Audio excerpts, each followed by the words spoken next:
Hello students, स्वागत है हमारे चैनल पर आपका। आज हम आपके लिए लेकर आए हैं हमारा परिवेश भाग 3 कक्षा 5 के लिए पर्यावरण अध्ययन की पाठ्य पुस्तक। इस पाठ्य पुस्तक में से यानी कि पर्यावरण की पुस्तक में से कक्षा 5 के स्टूडेंट्स के लिए हमने बहुत सारे चैप्टर करवा दिए हैं और आज हम शुरू करने वाले हैं अध्याय 8 पेड़ नहीं कटने देंगे। ठीक है, इससे पहले के अध्याय स्टूडेंट्स आपने अगर नहीं देखे हैं तो हमारे चैनल पर जाकर आप देख सकते हैं। अब शुरू करते हैं अध्याय नंबर 8 पेड़ नहीं कटने देंगे। 200 पेड़ कटे जंगल में, उजड़े पूरे 100 परिवार, लेकर खबर भयानक आया जंगल में ताज़ा अखबार। भालू ने अखबार देखकर किया एक ऐलान, सुनो जंगल की यह खबर ध्यान से सुनो सभी श्रीमान सुनो।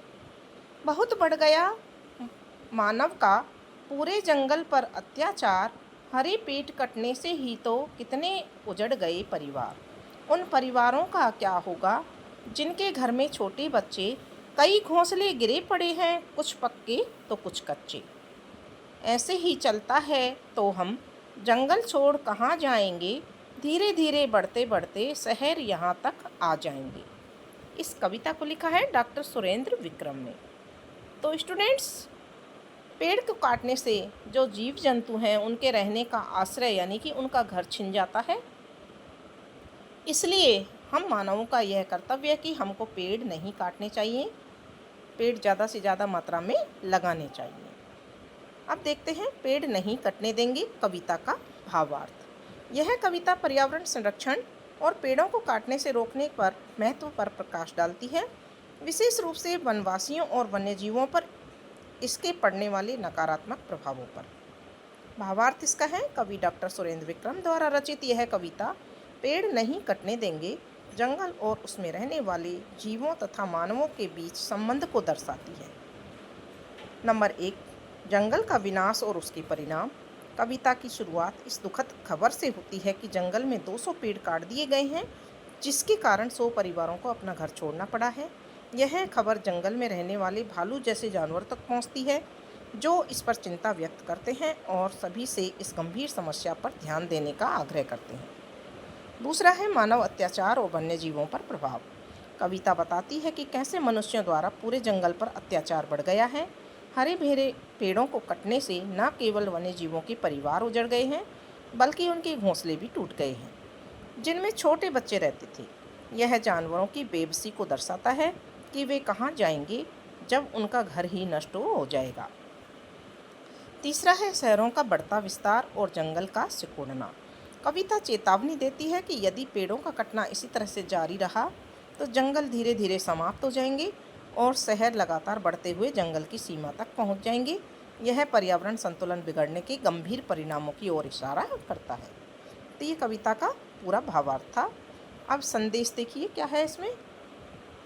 कुल मिलाकर यह कविता पेड़ों को बचाने, जंगल और वन्य जीवों के आवासों की रक्षा करने तथा पर्यावरण को होने वाले नुकसान से रोकने का एक मार्मिक संदेश देती है।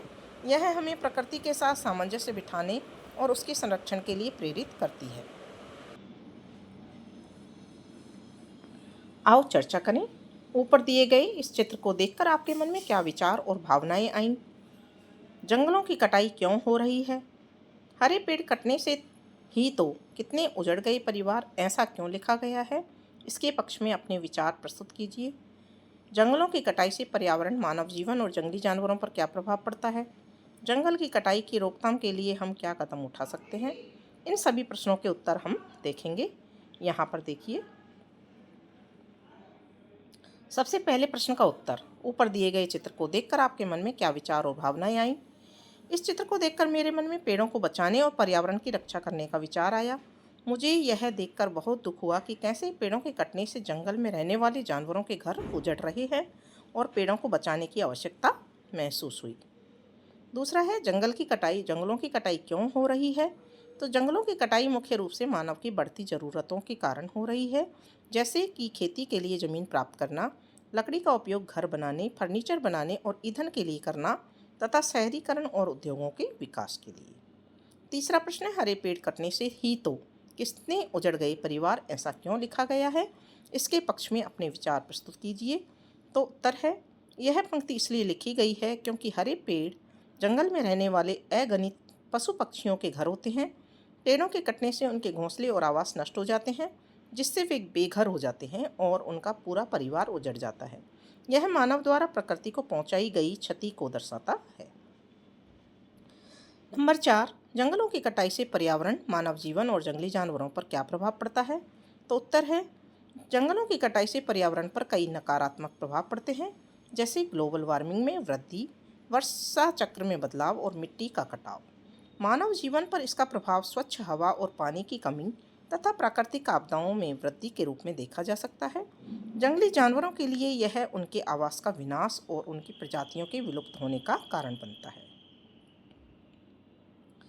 5वां है, जंगल की कटाई की रोकथाम के लिए हम क्या कदम उठा सकते हैं? तो आंसर लिखेंगे, जंगल की कटाई की रोकथाम के लिए हम कई कदम उठा सकते हैं, जिनमें पेड़ लगाना, पेड़ों की कटाई पर रोक लगाना, लकड़ी के वैकल्पिक स्रोतों का उपयोग करना, लोगों को वनों के महत्व के बारे में जागरूक करना और वन संरक्षण कानूनों को सख्ती से लागू करना शामिल है। अब आगे देखते हैं, पेड़ पौधे हमारे जीवन का अभिन्न अंग हैं। उनका महत्व केवल उनसे मिलने वाले उत्पादों तक सीमित नहीं है। आपने पिछली कक्षाओं में पढ़ा होगा कि पेड़ पौधों में भी जीवन होता है, वे भी संवेदनाएं महसूस कर सकते हैं। क्या आपने कभी सोचा है कि यदि हमारे आसपास पेड़ नहीं होंगे तो हमारा जीवन कैसा होगा? हम अक्सर पेड़ों को केवल संसाधन के रूप में देखते हैं, लेकिन क्या हम उनके साथ सह अस्तित्व में जीना सीख रहे हैं? खेजड़ली आंदोलन की घटना हमें क्या सिखाती है? वहीं लोगों ने पेड़ों की रक्षा के लिए अपने प्राणों की भी चिंता नहीं की। प्रकृति का संतुलन बनाए रखने के लिए हमें जंगल, पानी, हवा और मिट्टी, हर प्राकृतिक तत्व के साथ संतुलन और सम्मान का भाव रखना होगा। हम अपने आसपास के पेड़ पौधों की देखभाल के लिए क्या क्या कर सकते हैं, बताइए। तो यहाँ देखिए, पेड़ पौधों की महत्व और देखभाल। पेड़ पौधे हमारा जीवन का अभिन्न अंग हैं और उनका महत्व केवल उनसे मिलने वाले उत्पादों तक सीमित नहीं है। वे सजीव होते हैं और संवेदनाएं भी महसूस कर सकते हैं। यदि हमारे आसपास पेड़ पौधे ना हों तो हमारा जीवन बहुत कठिन हो जाएगा, क्योंकि उनसे हमें ऑक्सीजन, भोजन, आश्रय और आवश्यक चीज़ें मिलती हैं, यानी कि वो प्रदान करते हैं। खेजड़ली आंदोलन की घटना हमें क्या सिखाती है? इस प्रश्न का उत्तर है, खेजड़ली आंदोलन की घटना हमें सिखाती है कि हमें पेड़ों की रक्षा के लिए किसी भी हद तक जाना चाहिए, क्योंकि वहाँ के लोगों ने पेड़ों को बचाने के लिए अपने प्राणों की भी चिंता नहीं की। अगला है, हम अपने आसपास के पेड़ों की देखभाल के लिए क्या क्या कर सकते हैं? तो हम अपने आसपास के पेड़ पौधों की देखभाल के लिए निम्नलिखित कार्य कर सकते हैं। नियमित रूप से पानी देना, खाद और पोषक तत्व प्रदान करना, कीड़ों और बीमारियों से बचाना, छटाई और निराई करना, नए पेड़ पौधे लगाना और उनका संरक्षण करना। प्रकृति का संतुलन बनाए रखने के लिए हमें क्या करना चाहिए? प्रकृति का संतुलन बनाए रखने के लिए हमें जंगल, पानी, हवा और मिट्टी सहित हर प्राकृतिक तत्व के साथ संतुलन और सम्मान का भाव रखना होगा। हमें इन संसाधनों का बुद्धिमानी से उपयोग करना चाहिए, पर्यावरण को प्रदूषित होने से बचाना चाहिए। अब है, आइए पेड़ पौधों की हमारे जीवन में भूमिका को और गहराई से समझते हैं। इसमें गतिविधि नंबर 1 है प्रोजेक्ट कार्य, क्षेत्रीय वृक्षों का अध्ययन। यह पता लगाइए कि आपके क्षेत्र में कौन कौन से पेड़ पौधे सर्वाधिक मात्रा में हैं और क्यों, बताइए। चरण 1 है सूचना संग्रह। कार्य 1 है, आप अपने घर की लगभग 500 मीटर दूरी में अलग अलग पेड़ों को देखिए और अपनी नोटबुक में इन पेड़ों की सूची बनाएं। आप यह भी बताएं कि प्रत्येक पेड़ की संख्या कितनी है। जैसे मैंने बनाई है, उदाहरण नीम, संख्या है 10, औषधीय उपयोग के काम आता है और इसे उगाने के लिए अनुकूल परिस्थिति है सूखा क्षेत्र। आम के 12 पेड़ हैं, फल, लकड़ी और छाया मिलती है, गर्म और आर्द्र क्षेत्र। पीपल 5 पेड़ हैं, हवा शुद्ध करना और धार्मिक महत्व है और गर्म क्षेत्र में पाए जाते हैं। शीशम 6 पेड़ हैं, फर्नीचर और लकड़ी मिलती है, गर्म और नम क्षेत्र में उगता है। ठीक है। पेड़ पौधों से मिलने वाले उत्पादों के आधार पर यह सारणी पूरी कीजिए। पेड़ का नाम है आम, फल और सब्जियां मिलती है, चारा नहीं मिलता, ईंधन लकड़ी हाँ, भवन निर्माण की वस्तुएं मिलती हैं, फर्नीचर आम की लकड़ी से नहीं मिलता, फूल नहीं मिलते और उनका अन्य नाम जो आपको पता है तो लिख सकते हैं। नीम, इससे हमें क्या मिलता है? ईंधन लकड़ी और तेल। भवन निर्माण की वस्तुएं हाँ, फर्नीचर हाँ, औषधीय उपयोग और कीटनाशक। पीपल, चारा मिलता है इससे और फूल मिलते हैं। ठीक है। शीशम, ईंधन की लकड़ी और तेल मिलता है। भवन निर्माण की वस्तुएं बनती हैं, फर्नीचर बनता है। ठीक है। नारियल, फल और सब्जी मिलती है, इससे फल मिलता है नारियल का। ईंधन, लकड़ी और तेल भी मिलता है, भवन निर्माण की वस्तुएं काम आती हैं। खेजड़ी, फल और सब्जियां भी मिलती है, चारा भी मिलता है, ईंधन, लकड़ी, तेल भी मिलता है, भवन निर्माण में भी काम आता है, फर्नीचर भी बनता है, फूल भी मिलते हैं और औषधीय उपयोग। अब है गतिविधि नंबर 1 जो ऊपर दी हुई थी, उसमें लिखेंगे राजस्थान में सर्वाधिक मात्रा में पाए जाने वाले पेड़ पौधे खेजड़ी, रोहिड़ा और बबूल और कैर हैं। इनकी बहुतायत का मुख्य कारण इनकी सूखा प्रतिरोधी क्षमता, कम पानी में जीवित रहने की क्षमता और स्थानीय जलवायु तथा मिट्टी के प्रति अनुकूलन है। अब है चरण 2 समूह कार्य शिक्षक के लिए। बच्चों को समूह में विभाजित कीजिए। प्रत्येक समूह में 5-6 बच्चे होने चाहिए। प्रत्येक समूह से उसके सदस्यों द्वारा एकत्र जानकारी का सारांश देने के लिए कहें। बच्चे जानकारी का आदान प्रदान कर सकते हैं और एक दूसरे से अज्ञात पेड़ों के नाम पूछ सकते हैं। इसके बाद प्रत्येक समूह की जानकारी को मिलाकर सारी जानकारियां का सारांश तैयार करने में मदद कीजिए।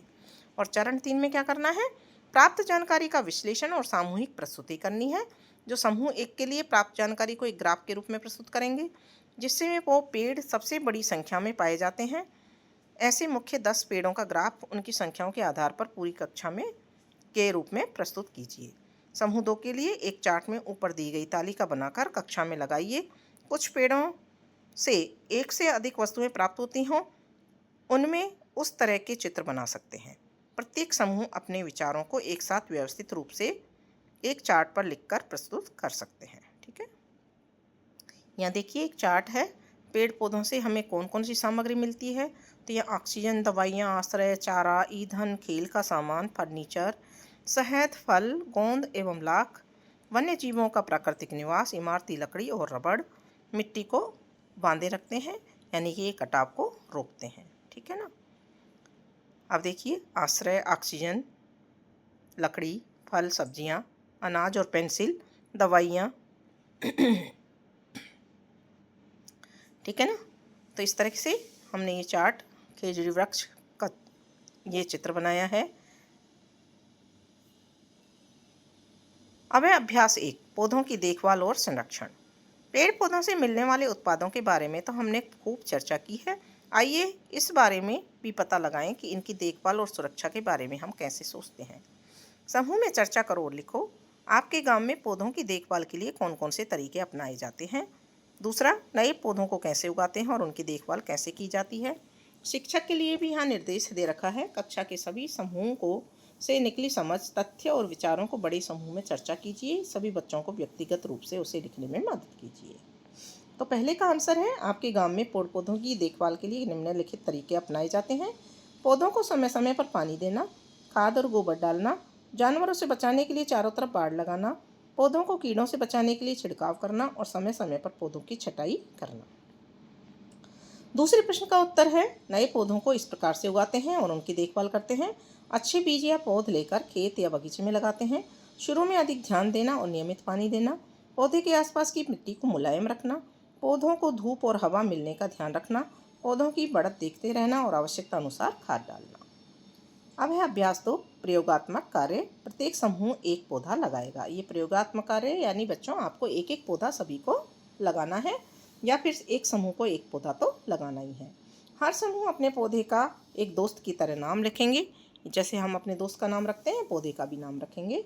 अगले 6 महीनों तक इस पौधे में होने वाले बदलावों को ध्यान से देखेंगे और बदलावों को पुस्तिका में लिखेंगे। सोचो और बताओ, क्या इन पौधों की नई पत्तियां आई हैं? क्या इनके आसपास की मिट्टी गीली रहती है या सूखी? क्या कीट पतंगे इस पर आते हैं? इन पौधों की देखभाल कीजिए और साप्ताहिक अवलोकन कीजिए। तो पेड़ का नाम है, हमने लगाया है आम का पौधा। बीज या पौधा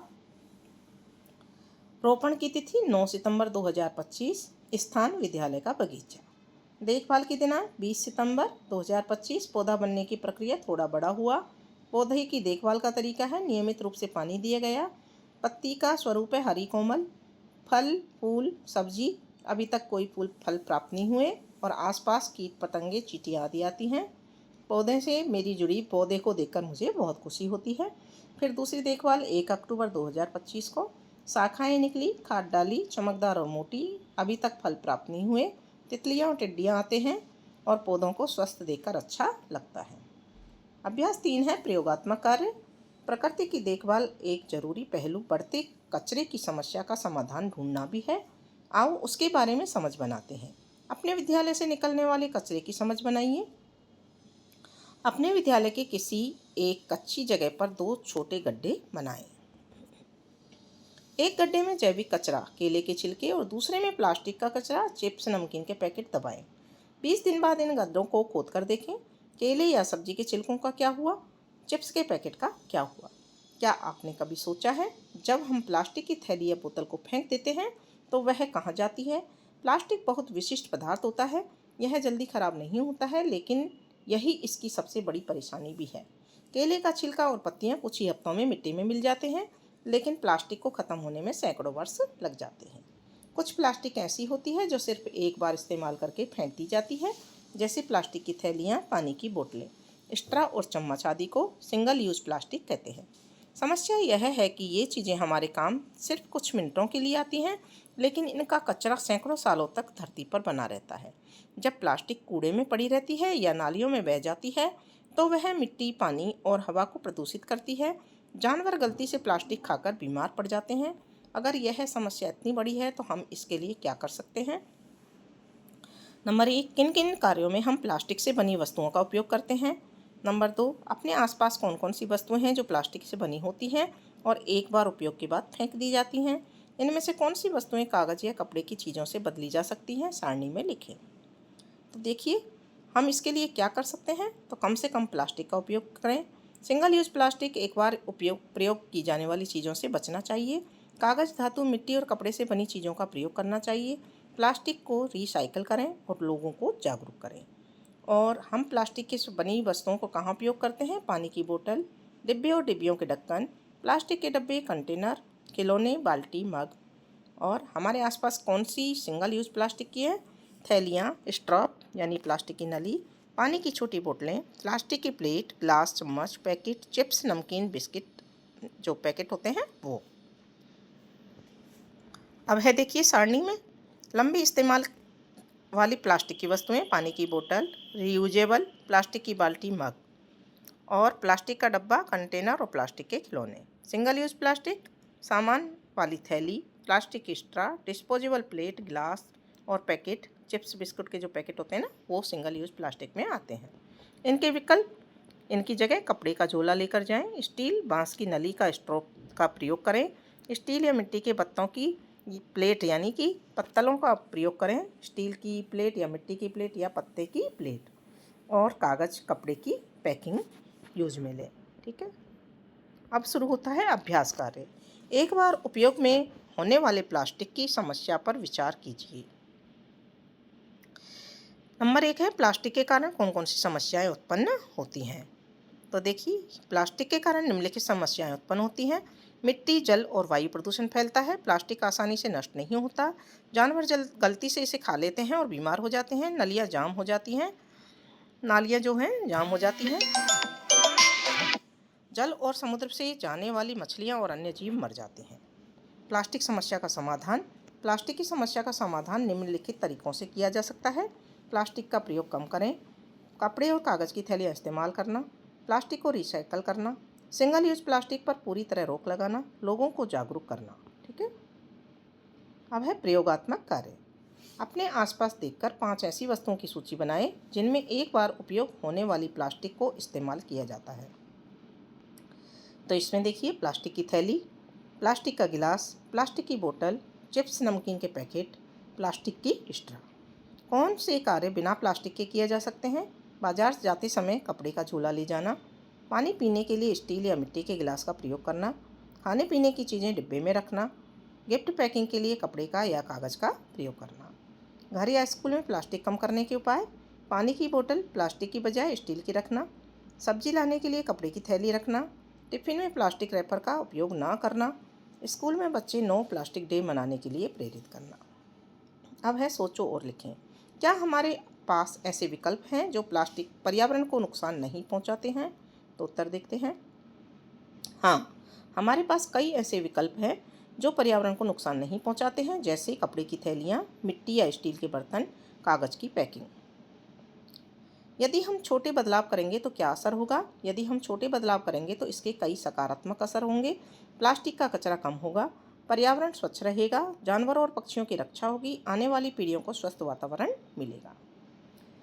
नंबर 3 है, जंगलों और नदियों में फेंका गया प्लास्टिक क्यों हानिकारक है? जंगलों और नदियों में फेंका गया प्लास्टिक निम्नलिखित कारणों से हानिकारक है। इससे जानवर और मछलियाँ मर जाती हैं, पानी दूषित होता है, पर्यावरण असंतुलित हो जाता है। यहाँ देखिए, प्लास्टिक प्रतिबंध के रूप में एक चार्ट है। ये देखिए, गाय खा रही है कचरे में से प्लास्टिक को बीन करके, पेड़ पौधों को भी नुकसान पहुंचता है, मछलियां मर जाती हैं। निम्नांकित अभ्यास 1 है, निम्नांकित सारणी को शिक्षक की सहायता से भरिए। जंगलों की कटाई के कारण, खेती के लिए जमीन बनाना, इमारतें सड़कें बनाना, लकड़ी प्राप्त करना और खनन कार्य, वन्य जीवों के घर उजड़ने के प्रमाण, जानवरों का गांव शहर की ओर आना, कई प्रजातियों का विलुप्त होना, पेड़ पौधों पर निर्भर जीव, पक्षी, बंदर, हाथी, कीट पतंगे, शेर और बाघ। जंगलों की कटाई के प्रभाव, वर्षा कम होना, ग्लोबल वार्मिंग, मिट्टी का कटाव, बाढ़ और सूखा, पशु पक्षियों का जीवन संकट में पड़ना। जंगलों की कटाई के समाधान, वृक्षारोपण करना, जंगलों की सुरक्षा के नियम बनाना, लकड़ी का विकल्प अपनाना और पर्यावरण जागरूकता फैलाना। फिर अभ्यास 2 है, व्यावहारिक गतिविधियाँ एवं परियोजना कार्य। गतिविधि नंबर 1 है, स्थानीय वृक्षों का अध्ययन। विद्यार्थियों को अपने आसपास के पेड़ों की सूची तैयार करने को कहें और निम्नलिखित चार्ट में पढ़ने के लिए प्रेरित कीजिए। पेड़ का नाम, आम और नीम। आम के 15 फल लकड़ी छाया देते हैं और गर्म और आर्द्र जलवायु, काली दोमट मिट्टी। नीम 10 पेड़, औषधि छाया लकड़ी मिलती है, गर्म और शुष्क जलवायु, सभी प्रकार की मिट्टी। गतिविधि 2, वनस्पतियों का वर्गीकरण। ये ऊपर दी गई। हाँ, गतिविधि 2 में हमको क्या लिखना है? पेड़ का नाम आम, आम से संख्या 15, उपयोग इनका ये हमने ऊपर देख लिया है इसको सारणी में। अब नीचे वाली सारणी हम देखते हैं। यहाँ देखिए, आम फल और सब्जियाँ मिलती हैं, चारा नहीं मिलता, लकड़ी मिलती है, फर्नीचर मिलते हैं, फूल नहीं मिलते और छाया मिलती है।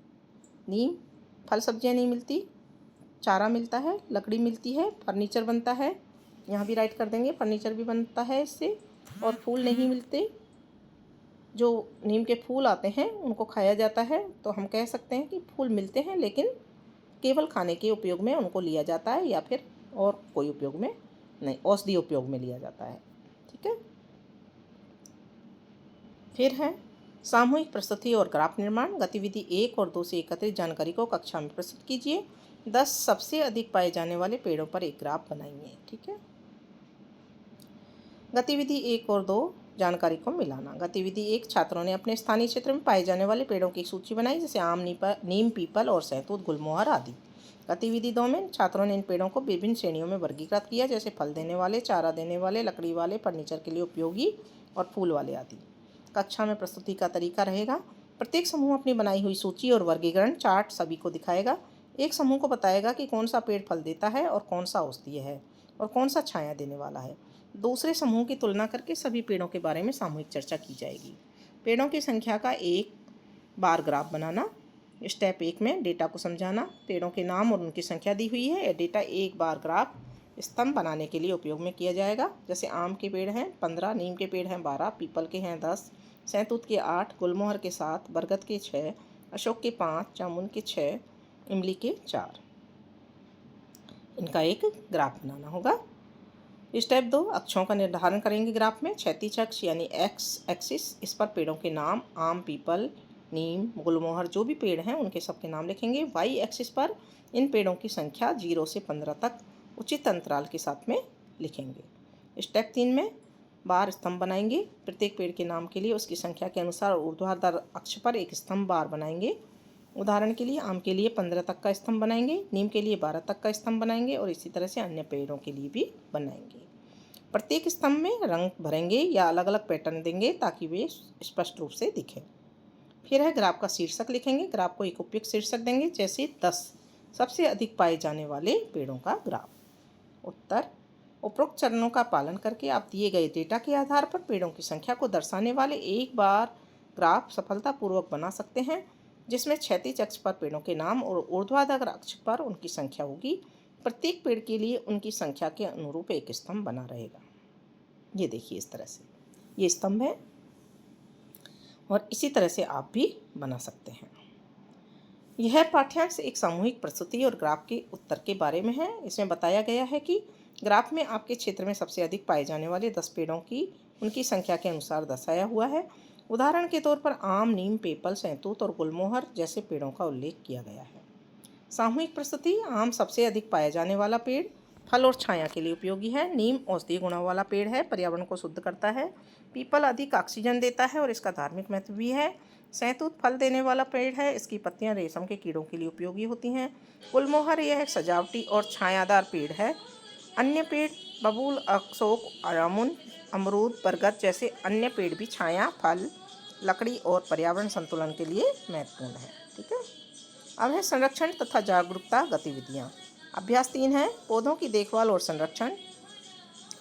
निम्नलिखित प्रश्नों पर चर्चा कीजिए। पहला है पौधों को नष्ट करने वाले मुख्य कारक क्या हैं।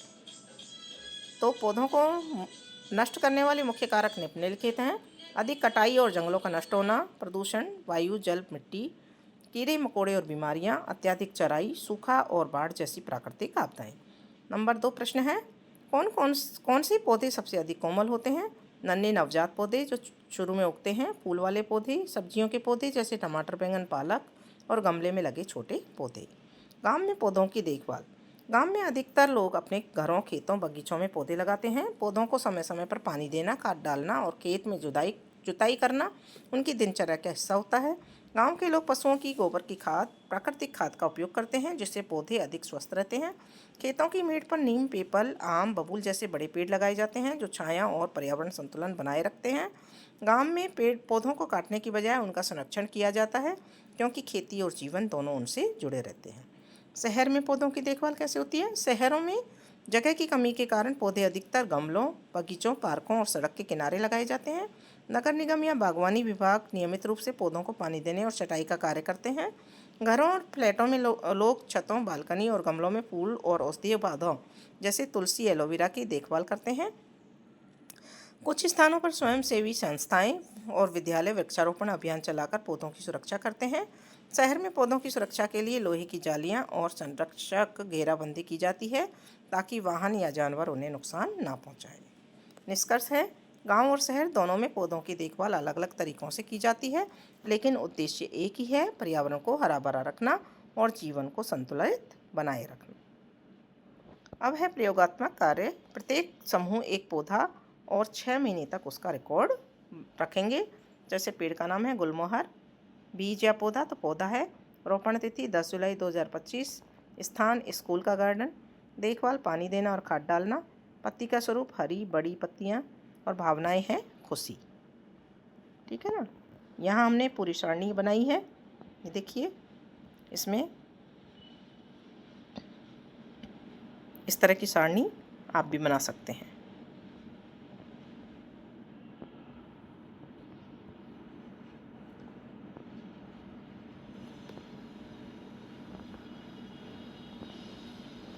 ठीक है। इसके बाद में अभ्यास 5 कचरे का अपघटन परीक्षण। एक गड्ढे में जैविक कचरा, केले के छिलके, पत्तियां आदि और दूसरे में प्लास्टिक का कचरा दबाइए। 10 दिन बाद देखें कि कौन सा पदार्थ सड़ गया और कौन सा जस का तस रहा। तो इससे छात्र छात्राओं को अपघटन और कचरा प्रबंधन की महत्ता समझ में आएगी। कचरे के प्रबंधन से जुड़ी एक प्रश्नावली का निर्माण कीजिए। नीचे दिए हुए प्रश्नों के उदाहरणों से आप ऐसे ही अन्य प्रश्न बना सकते हैं। क्या आप जानते हैं कि प्लास्टिक के विघटन में कितना समय लगता है। प्लास्टिक स्कूल में कहाँ से आता है और इसे कैसे रोका जा सकता है। आपके घर में सबसे अधिक प्लास्टिक का उपयोग कहाँ कहाँ किया जाता है। क्या आप विद्यालय में प्लास्टिक का उपयोग कम करने के लिए तैयार हैं। तो कचरे का अपघटन परीक्षण। जैविक और प्लास्टिक कचरे के अपघटन पर किए गए इस परीक्षण से यह निष्कर्ष निकलता है कि जैविक कचरा जैसे केले के छिलके और पत्तियां 10 दिनों में सड़कर खाद में बदल जाती हैं, जो पौधों के लिए उपयोगी है। इसके विपरीत प्लास्टिक का कचरा जैसे पैकेट जस का तस रहता है और उसमें कोई बदलाव नहीं होता है, जिससे स्पष्ट होता है कि प्लास्टिक का अपघटन नहीं होता और यह प्रदूषण फैलाता है। निष्कर्ष, जैविक कचरा मिट्टी में मिलकर पौधों के लिए खाद बनाता है। प्लास्टिक कचरा नष्ट नहीं होता है और पर्यावरण में प्रदूषण फैलाता है। प्लास्टिक के विघटन में लगने वाला समय सैकड़ों वर्ष। स्कूल में प्लास्टिक के स्रोत और रोकथाम। प्लास्टिक स्कूल में बच्चों की थैलियाँ, पैक्ड फूड और बोतलों के रूप में आता है। इसे रोकने के लिए कपड़े की थैली और डिब्बों का प्रयोग करना चाहिए। घर में प्लास्टिक का सर्वाधिक उपयोग किराने की थैलियाँ और पैक्ड सामान और बोतलों में होता है। विद्यालय में प्लास्टिक का उपयोग कम करने की तैयारी। हाँ, विद्यालय में प्लास्टिक का उपयोग कम करने के लिए कपड़े की थैली और स्टील की बोतल का प्रयोग करेंगे। फिर है आकलन। विद्यालय की प्रार्थना सभा में पर्यावरण जागरूकता अभियान चलाइए। कौन से ऐसे जीव हैं जो पूरी तरह से अपनी सुरक्षा के लिए पेड़ पौधों पर ही आश्रित रहते हैं? सूची बनाइए। तो देखिए, अभियान विद्यालय और प्रार्थना सभा में पर्यावरण जागरूकता अभियान चलाया जा सकता है। कुछ ऐसे वचन: पेड़ पौधों की सुरक्षा हमारी जिम्मेदारी है। प्लास्टिक से बचें, धरती को सजाएं। कपड़े का झोला अपनाएं, प्रदूषण दूर भगाएं। एक दिन एक पौधा लगाएं, जीवन को खुशहाल बनाएं। आकलन: विद्यालय की प्रार्थना सभा में पर्यावरण जागरूकता अभियान चलाइए। उत्तर लिखेंगे। विद्यालय की प्रार्थना सभा में पर्यावरण जागरूकता अभियान चलाने के लिए निम्नलिखित कार्य किए जा सकते हैं। पर्यावरण प्रतिज्ञा: सभी छात्रों और शिक्षकों द्वारा पर्यावरण संरक्षण की प्रतिज्ञा ली जाए। पर्यावरण गीत या नाटक: पर्यावरण से संबंधित छोटे गीत या नाटक प्रस्तुत किए जा सकते हैं। भाषण: पर्यावरण के महत्व और उसे बचाने के तरीकों पर छोटे भाषण दिए जा सकते हैं। पेड़ लगाने का महत्व: छात्रों को पेड़ लगाने और उनकी देखभाल करने के लिए प्रेरित किया जाए। कचरा प्रबंधन: कचरा कम करने के लिए पुनर्चक्रण करने और सही ढंग से निपटारे के बारे में जानकारी दी जाए। कौन से ऐसे जीव हैं जो पूरी तरह से अपनी सुरक्षा के लिए पेड़ पौधों पर ही आश्रित हैं? सूची बनाइए। तो उत्तर लिखेंगे। कई ऐसे जीव हैं जो अपनी सुरक्षा के लिए पूरी तरह से पेड़ पौधों पर आश्रित रहते हैं। यहाँ कुछ उदाहरण हैं। गिरगिट अपने रंग को बदलकर पेड़ पौधों के पत्तों की शाखाओं के साथ घुल मिल जाता है ताकि शिकारियों से बच सके। कीट पतंगे: कई कीट जैसे टिड्डा, पत्ती जैसा दिखने वाला कीट, स्टिक इंसेक्ट अपनी आकृति और रंग के कारण पेड़ पौधों के बीच छुप जाते हैं। कुछ छोटे पक्षी अपने घोंसले पेड़ों पर बनाते हैं और पत्तियों के बीच छिपकर शिकारियों से अपनी सुरक्षा करते हैं। कुछ मेंढक और छिपकलियां ये भी पेड़ पौधों के रंग और बनावट का उपयोग करके शिकारियों से छिपते हैं। कुछ सांप, हरे रंग के सांप अक्सर पेड़ों की शाखाओं पर होते हैं और पत्तियों के बीच आसानी से छिप जाते हैं। तो स्टूडेंट्स, ये पूरा पाठ आपका कंप्लीट हो गया है और आपको समझ में आ गया होगा कि हमें पेड़ पौधों की सुरक्षा क्यों करनी चाहिए, पेड़ पौधे ज़्यादा से ज़्यादा क्यों लगाने चाहिए और प्लास्टिक का उपयोग कम क्यों करना चाहिए।